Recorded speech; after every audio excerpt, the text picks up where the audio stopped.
주간 평안하셨습니까? 한 주 한 주 하나님이 베푸시는 은혜 생각하면서 또 우리 믿음의 공동체로 보배 교회라는 한 가족으로 하나님께서 우리를 불러주신 것에 대해서 감사하면서 성도들에 대해서 궁금하고 또 그 궁금함을 문안 인사로 또 거룩한 입맞춤으로 지난 한 주간 지내셨습니까? 우리가 항상 우리의 마음속에 품어야 될 것은 주의 몸 교회입니다. 믿음의 형제 자매들이 건강하게 설 때 우리도 건강하게 서고, 사단이 아무리 우리를 흔들어도 사랑하는 이 공동체로 인하여서 주님의 몸인 교회로 말미암아 우리가 흔들리지 아니하고 믿음으로 발을 내디딜 수 있기 때문입니다. 2년 전에 고린도전서를 시작했습니다. 그런데 2년 만에 이제 고린도전서를 마무리하게 됩니다.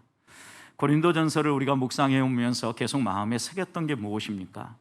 하나님이 원하시는 건강한 교회는 어떤 교회인가?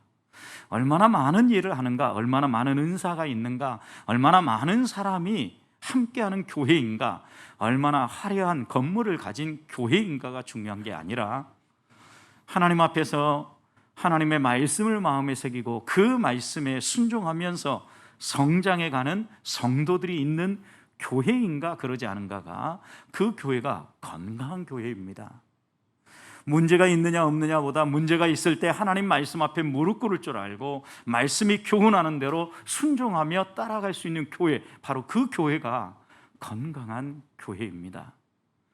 바울은 그래서 이 고린도전서를 마무리하면서 다시 한 번 더 우리에게 어떻게 하나님 앞에서 하나님이 주신 은혜와 사랑을 마음에 새기고 하나님의 사람으로 살아야 될 것인지 교훈하지 않습니까?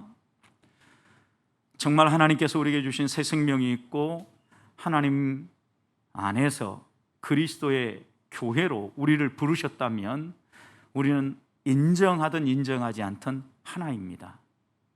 서로 사랑하고 서로 함께 할 때 그 몸은 자라게 되어 있습니다. 튼튼해지게 되어 있습니다. 그래서 이런 건강한 몸, 튼튼한 몸을 가지고 아직 하나님을 알지 못하는 사람들에게 하나님을 증언하며 당당하게 살아갈 수 있다는 것입니다. 그래서 문제 많았던, 그리고 갈등이 많았던 고린도 교회를 바울은 편지를 통하여서 교훈하면서 가장 좋은 길, 우리가 은사를 사모할 때 가장 사모해야 될 은사, 그것은 다름 아닌 사랑이다. 서로 사랑하며 살아라 라고 당부를 하면서 이 고린도 전서를 마무리하지 않습니까? 성도 여러분, 특별히 5월 가정의 달 마무리하면서 먼저 가장 우리 눈에 가까이 보이는 가족부터 사랑하고 계십니까? 아니, 사랑하시지요. 그 사랑을 지난 한 주간 동안 어떻게 가족들에게 표현하며 사셨습니까? 하나님은 우리가 사랑을 추상적으로만 머릿속에 그릴 게 아니라 구체적으로 실천하며 행하며 살라고 말씀하셨습니다. 그래서 바울도 가장 좋은 길인 사랑의 길에 대해서 설명을 하고 그 사랑이 구체적으로 우리들에게 어떻게 나타나야 되는지 고린도전서 13장을 통하여서 사랑의 특성이 무엇인지, 그리고 사랑하는 사람은 어떻게 살아가는지에 대해서 구체적으로 설명하고 있지 않습니까? 우리들도 이런 건강한 교회를 꿈꾸면서 항상 하나님의 말씀이 교훈하는 거라면 주저하지 않고 그 말씀대로 따라가는 교회가 되기 위하여서 교회가 첫 발을 내딜 때부터 말씀이 이끄시는 교회, 말씀이 내 삶을 주관하고 내 삶의 중심에 그리스도가 계셔서 이게 주의 말씀이라고 하면 그 어떤 것보다도 가장 우위에 두고 그 말씀에 순종하며 살아가겠습니다 라는 신앙 고백으로 우리 교회가 첫 발을 내딛었습니다. 그렇다면 이제 10여 년이 흘러가는 이 시점에서 과연 우리는 하나님의 말씀을 얼마나 더 사모하는가? 그 말씀을 따라 우리 안에 있는 갈등은 얼마나 해소되었는가? 그 말씀을 따라 나는 내 옆에 있는 형제 자매들을 얼마나 더 사랑하고 있는가? 우리는 다시 한번 되물어야 할 것입니다. 실제로 편지를 쓸 때 여러분, 고린도전서 16장까지 활자로 인쇄한 이 편지도 상당히 분량이 되지 않습니까? 그런데 양피지에 직접 손으로 써서 편지를 전했던 이 초대교회 시대를 한번 생각해 보십시오. 얼마나 큰 편지였습니까? 장문의 편지를 써서 보내는 바울의 마음의 심정이 어떠했겠습니까? 처음부터 끝까지 고린도 교회가 귀담아 듣고 이 편지를 놓치지 아니하고 자세히 읽을까? 그리고 이 편지를 읽을 때 그들이 어떤 반응을 보일까? 기대도 있었을 것이고 우려도 있었을 것입니다. 직접 만나서 대화를 해서 하나하나 풀어서 이야기를 한다면 혹시 오해를 할 만한 일들은 다시 거기서 풀어서 설명하면 되지만, 글로 써서 마음을 전하고 하나님의 뜻을 전하는 게 쉬운 일이 아니기 때문에 그 글에 대해서 어떻게 이해하느냐에 따라 생각이 다를 수 있기 때문에 이 장문의 편지를 보내면서 바울은 기대도 하고 기도도 했을 것입니다. 그래서 바울은 이 편지를 마무리하면서 다시 한번 21절 이렇게 씁니다. 나 바울은 친필로 너희에게 문안한다. 친필로 문안한다라고 이 마지막 부분을 쓴 걸 보면 그 앞부분까지는 친필이 아니라 대필이었다라는 것을 생각하게 하는 거죠. 아마도 바울에게는 건강에 약점이 있었습니다. 다메섹 도상에서 주님을 만날 때 햇볕보다 더 강한 빛을 봄으로 말미암아 그의 시력이 매우 나빠졌을 것이다 라고 이야기를 합니다. 그래서 이런 장문의 편지를 길게 써 내려가는 게 용이치 않았기 때문에 바울은 아마도 대필자를 세웠을 것이다 라고 생각을 합니다. 그것만이 아니라 만약 바울이 글을 쓰는데 정말 추사 김정희처럼 일필휘지를 쓰면서 모든 사람에게 감동을 줄 만한 서체였다면 왜 쓰는 것을 마다했겠습니까? 아마도 그래서 학자들은 바울이 글을 쓸 때 그 글체가, 서체가 악필이었기 때문에 사람들이 잘 못 알아볼 수도 있기 때문에 정자체로 글을 잘 쓸 수 있는 사람을 선택해서 대필자로 세웠을 것이다 라고 이야기를 합니다. 그렇다면 그 대필자가 누구겠습니까? 고린도전서 1장을 시작할 때 1장 1절에 기록하고 있는 바울과 형제 소수데네는 하나님의 교회, 고린도에 있는 하나님의 교회에 편지한다 라고 기록하지 않습니까? 거기에 바로 기록되고 있는 소수데네가 아마도 이 편지의 대필자였을 것이다 라고 추정을 합니다.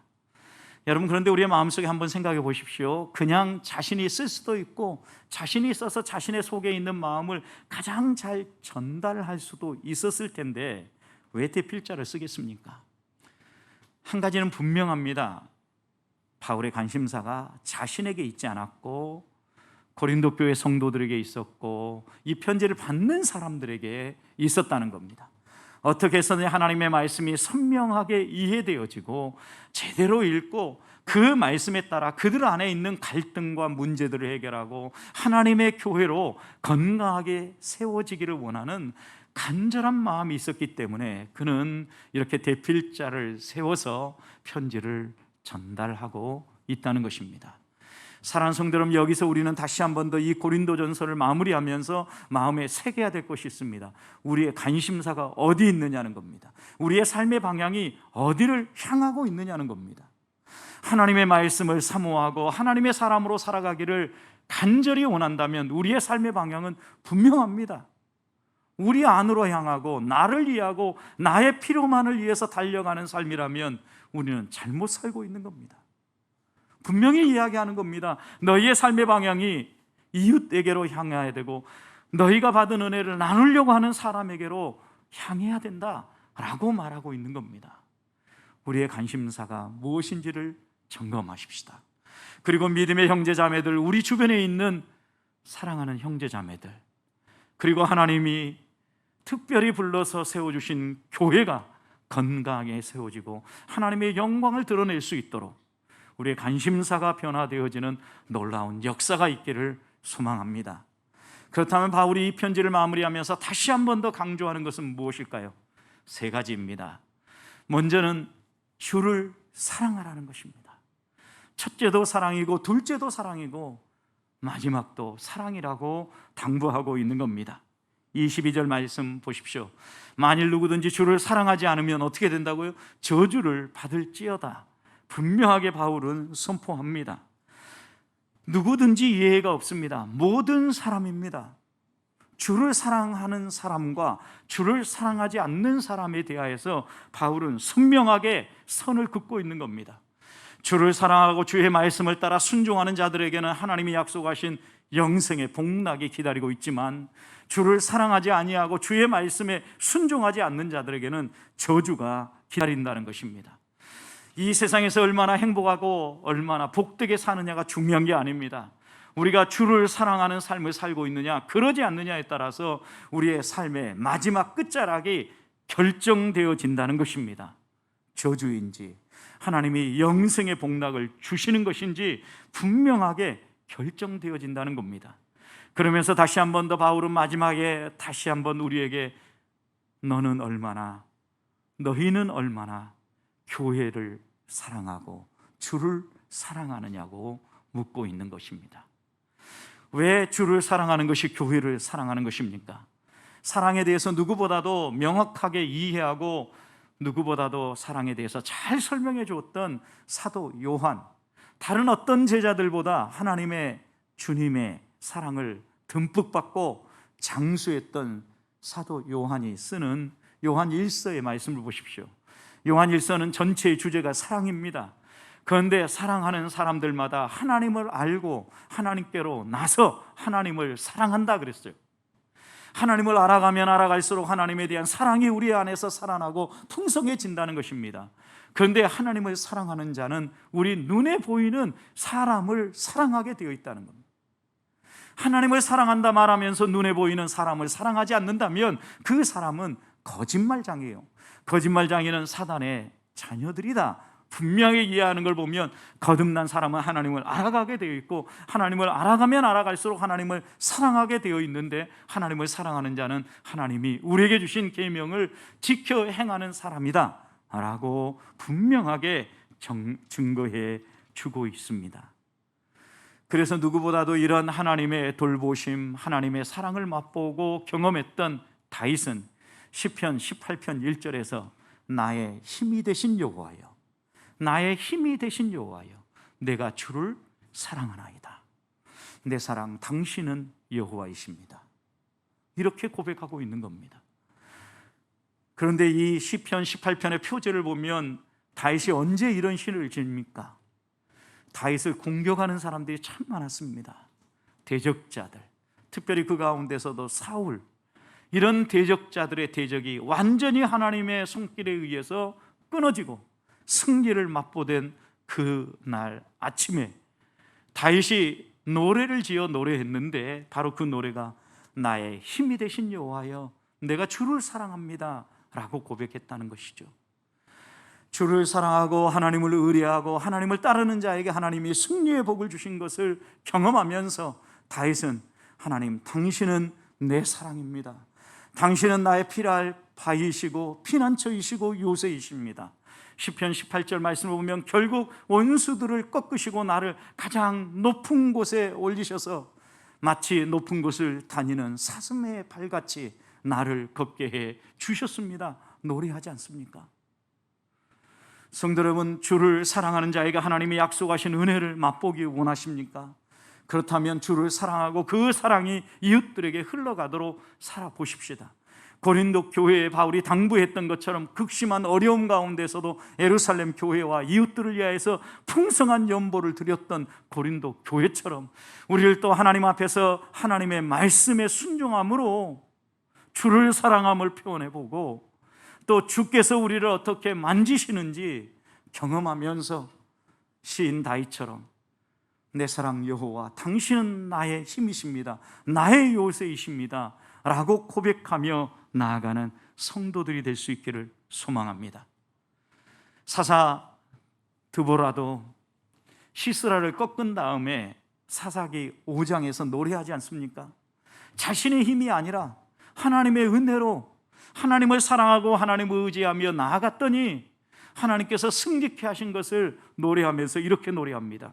여호와여, 주의 원수들은 다 이같이 망하게 해주시고 주를 사랑하는 자들은 해가 도둠같게 하여 주옵소서.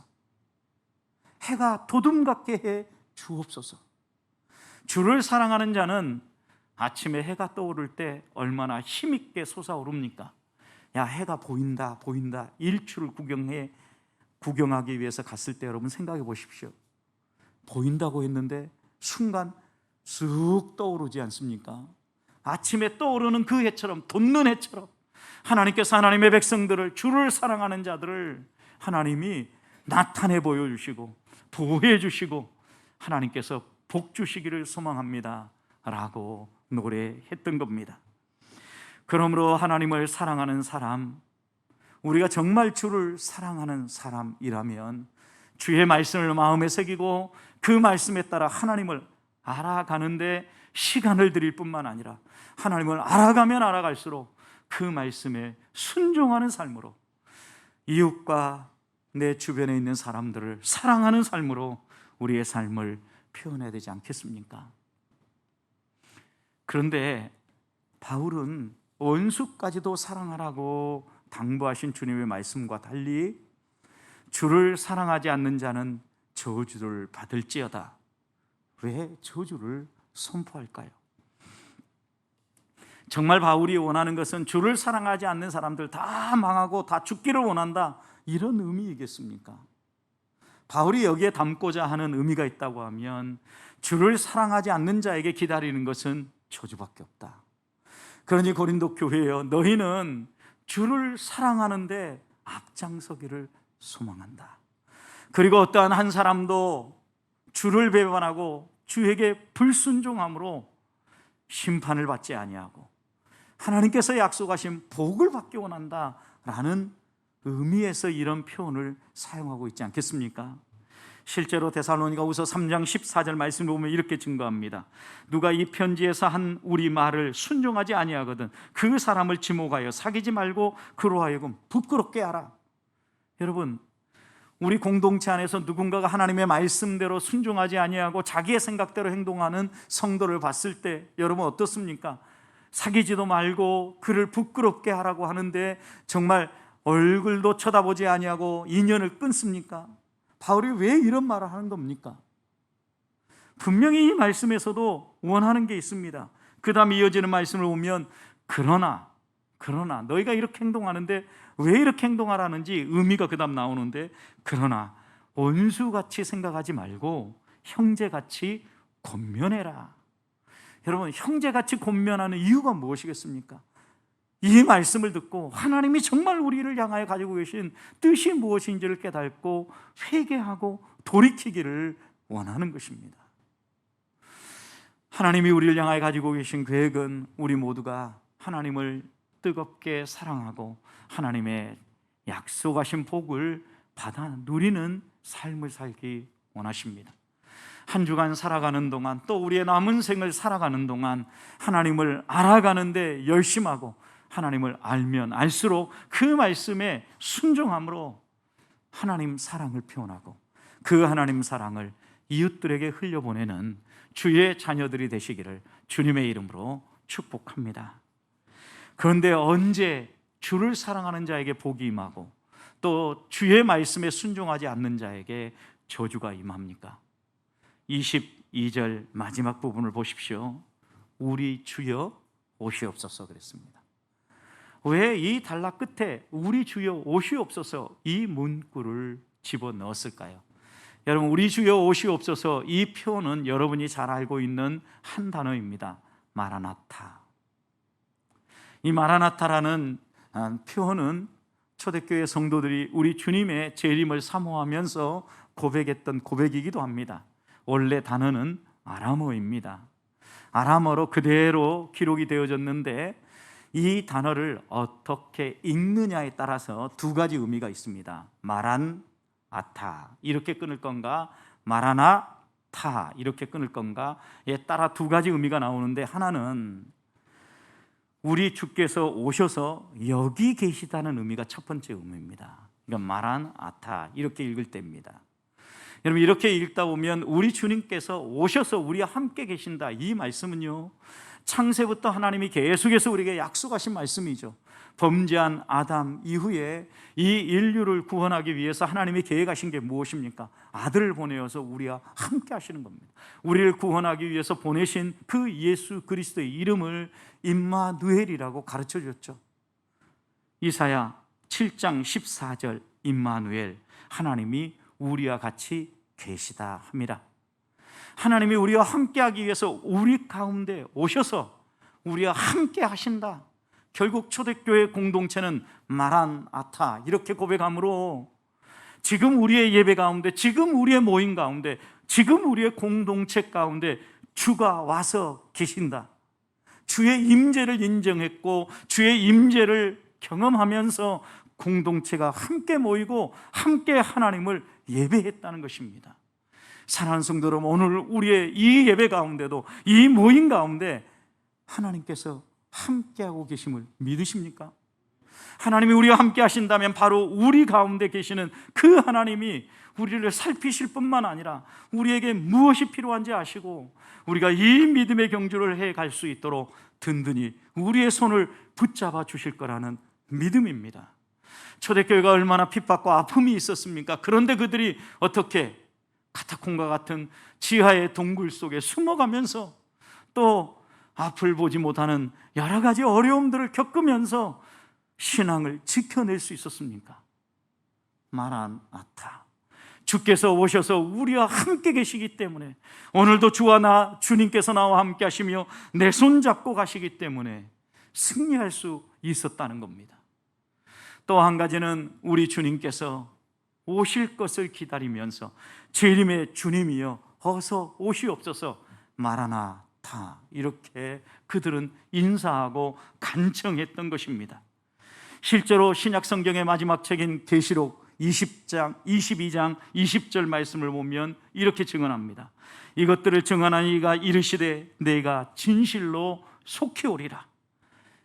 이 진리의 말씀을 일러주신 분이 누구십니까? 하나님이죠. 우리 주님이죠. 주님이 사도 요한에게 말씀해 주시고 그 말씀을 기록하게 하셨는데, 그 주님이 내가 진실로 속히 오리라, 이렇게 계시록을 마무리하면서 이야기하자 사도 요한이 고백합니다. 아멘, 아멘, 주 예수여 오시옵소서, 내가 속히 오리라. 사도 요한이 아멘, 주 예수여 오시옵소서, 아멘, 마라나타 라고 성경이 마무리되고 있는 겁니다. 부활하신 주님이 속히 오셔서 이 땅에서의 우리의 삶을 분명하게 판단해 주시고 영생의 복락 안으로 이끄시기를 기다리면서, 기대하면서 그들은 마라나타라고 서로 인사하고 서로 그들의 신앙을 고백하고 주님의 오심을 간절히 사모했던 것입니다. 저는 우리 보배교회 성도들이 이렇게 신앙생활할 수 있기를 소망합니다. 마라나타, 주님이 오셔서 우리 가운데 계십니다. 마라나타, 주님 어서 오시옵소서. 우리와 함께 하신 주님을 인정하고 다시 오시리라 약속하신 그 주님을 사모하면서 살아가야 되지 않겠습니까? 그래서 바울은 이 편지를 마무리하면서 우리에게 이렇게 권하고 있는 겁니다. 재림의 주님을 바라봐라. 그 주님이 분명히 다시 오신다. 그 주님을 사모하면서 오늘 이 시간에 주님이 오신다 할지라도 부끄럽지 않은 종말을 사모하고 종말을 기다리는 신앙생활을 해라, 당부하고 있는 겁니다. 저는 우리 보배교회 성도들이 다시 한번 이렇게 마라나타 인사할 때마다 주님이 분명히 오신다라는 걸 인정하고 나는 그 마지막을 준비하며 살고 있는지, 혹시 내 소망을 이 땅에 두고 살아가고는 있지 않은지 돌아볼 수 있기를 소망합니다.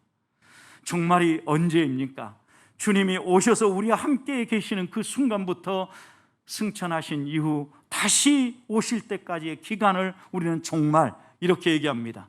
그래서 신학적으로는 주님의 초림과 재림 사이를 종말이라고 이야기를 합니다. 그러니 우리는 종말의 시대를 살아가고 있는 겁니다. 종말 중에 그 끝이다, 그래서 말세, 지말이다, 이런 표현들을 쓰지 않습니까? 분명히 끝을 향하여 가고 있는 것은 사실입니다.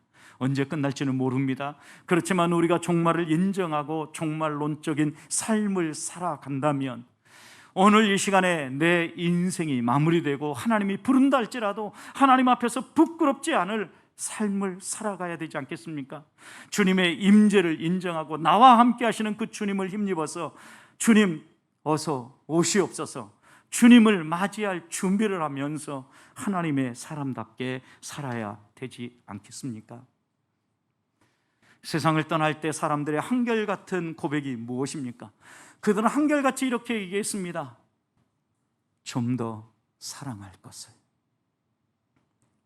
좀 더 사랑했으면 좋았을 것을 사랑하지 못해서 후회하고 아쉬워하는 사람들이 대부분의 사람들이었다는 겁니다.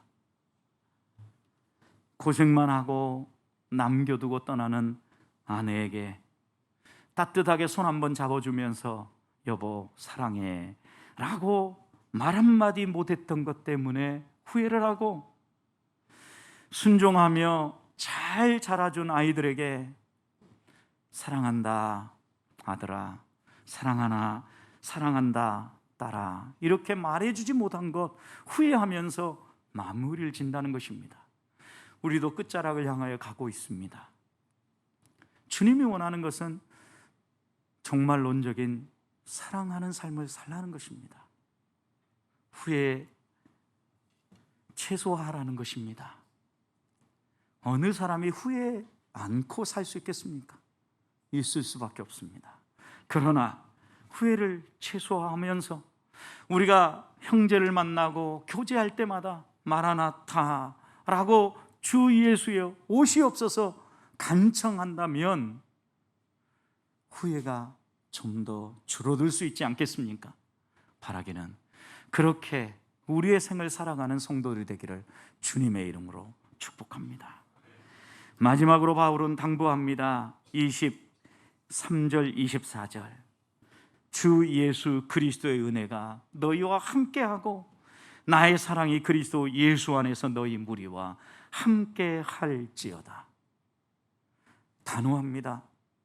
바울은 주의 재림을 기다리면서 마라나타라고 고백하면서 살라고 당부하면서 이 어려운 시기를 살아가는 성도들에게 꼭 필요한 것이 무엇인지를 알았던 겁니다.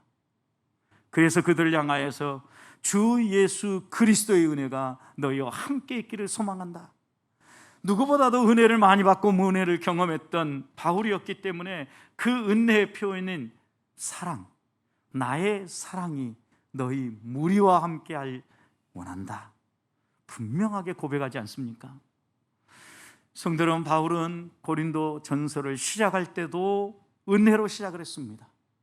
고린도전서 1장 1절부터 3절 말씀을 보면 바울과 형제 소스데네는 고린도에 있는 하나님의 교회에게 하나님 우리 아버지와 주 예수 그리스도로부터 은혜와 평강이 있기를 원하노라, 이렇게 편지를 시작했습니다. 그런데 편지를 마무리하면서도 그리스도 예수 우리 주의 은혜가 너희와 함께 있기를 원한다 라고 마무리하고 있는 거죠. 은혜로 시작해서 은혜로 마무리하고 있어요. 왜 그럴까요? 복음은 시작도 은혜고 복음은 마지막도 은혜이기 때문입니다. 복음은 은혜로 시작해서 은혜로 마치게 되어 있기 때문입니다. 은혜가 무엇입니까, 여러분? 조건 없이 주어지는 선물입니다. 조건 없이 우리에게 주어진 선물이 무엇입니까? 영생의 복락입니다. 우리가 사랑받을 만한 자격이 없음에도 불구하고 사랑을 베풀어 주셨고, 누릴 만한 자격이 없음에도 불구하고 누릴 수 있도록 공급해 주셨고, 순간순간마다 실수하고 잘못하고 실패하지만 버리지 않고 안아주시고 사랑해 주시는 하나님의 사랑이 바로 그 조건 없는 은혜의 선물 아닙니까? 그래서 우리는 그 은혜 때문에 오늘 이 자리에 있는 겁니다. 그래서 바울은 다시 한 번 더 우리들이 교제하고 남은 생을 살아가는 동안 은혜를 잊지 말아라. 하나님의 은혜, 우리 주와 하나님 아버지로부터 흘러나오는 그 은혜가 너희 무리와 함께 있기를 소망한다. 그리고 그것을 하나님께만 맡겨두지 아니하고 하나님께로부터 은혜 받은 자신이 내가 그 은혜의 표현으로 너희를 얼마나 사랑하는지 알지. 나의 사랑이 그리스도 예수 안에서 역시 너희 무리와 함께하기를 원한다 라고 자신의 사랑 고백도 이 마지막에 담고 있는 겁니다. 사랑하는 성도 여러분, 우리가 하나님의 은혜를 던지보면 어떤 사람이 되어야 합니까? 우리가 교만하고 우리의 실력과 우리의 열심으로 살아가고 있다는 이 모든 것들을 내려놓을 수 있어야 합니다. 오늘 내 생명이 붙어 있는 것은 하나님의 은혜입니다. 하나님이 생명을 선물로 연장시켜 주셨기 때문입니다. 선물 받은 하루의 시작입니다. 이 하루의 시작이 내게 다가오는 소리를 들을 때마다 하나님께서 내게 은혜 베푸셔 오늘을 살게 하신 것을 믿고 그 은혜를 흘려보내야 되지 않겠습니까? 내게 주신 은혜, 그 은혜가 머무면 나에게만 있는 은혜가 되지만 이 은혜가 내가 통로가 되어서 나를 통하여 이웃들에게 흘러가고 믿음의 형제 자매들에게로 흘러간다면 우리 공동체 전체가 하나님의 은혜 안에 충만해지지 않겠습니까? 하나님은 우리가 받은 은혜에 나누기를 원하십니다. 거룩한 입맞춤으로, 서로 무난하며 서로 돌아보는 모습으로, 초대교회가 그랬던 것처럼 하나님이 내게 베풀어 주신 것 내 것이라고 주장하지 아니하고 서로 나누며 하나님의 은혜가 우리 공동체 안에 흘러넘칠 수 있도록 주님께서 우리에게 허락하신 이 교회를 섬기고 사랑하고 세워가는 복의 교회 성도들이 되시기를 주님의 이름으로 축원합니다.